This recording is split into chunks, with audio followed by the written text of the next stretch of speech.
The Santa Fe County Sheriff has divulged new details about the fatal Rust shooting, including that authorities suspect there were other live rounds on the set.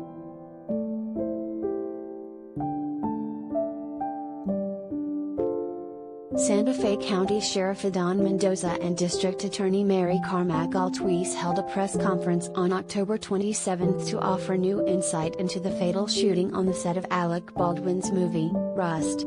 At the conference, Sheriff Mendoza confirmed that authorities were in possession of the firearm used by Alec, 63, that killed director of photography Halyna Hutchins and injured director Joel Souza.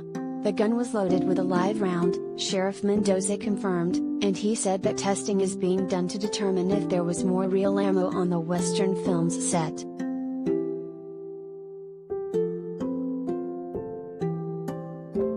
"We're going to determine whether we suspect there were other live rounds, but that's up to the testing," the sheriff said.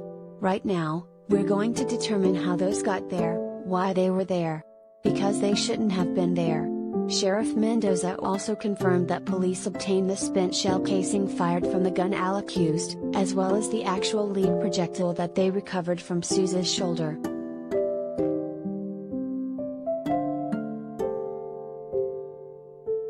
The Rust shooting occurred on October 21 at the film set in New Mexico.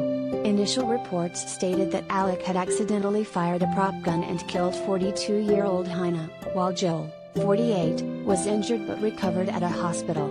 According to an affidavit filed in a Santa Fe court afterwards, the prop gun was one of 3 that had been set up for filming. The assistant director had yelled "cold gun," an indicator that the weapon had no live rounds, when he handed it to Alec, but it was then discharged with live rounds.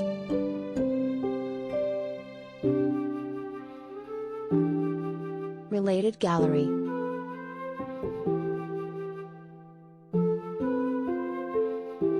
Halyna Hutchins, pics of the late cinematographer.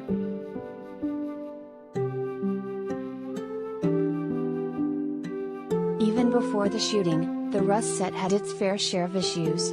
A previous report from the Los Angeles Times claimed that prop guns had been accidentally discharged before, and that crew members walked off set to protest poor working conditions and were replaced by non-union workers. Following the accident, filming was put on hold indefinitely, and Rust's production company has promised to conduct an internal review of the on-set procedures.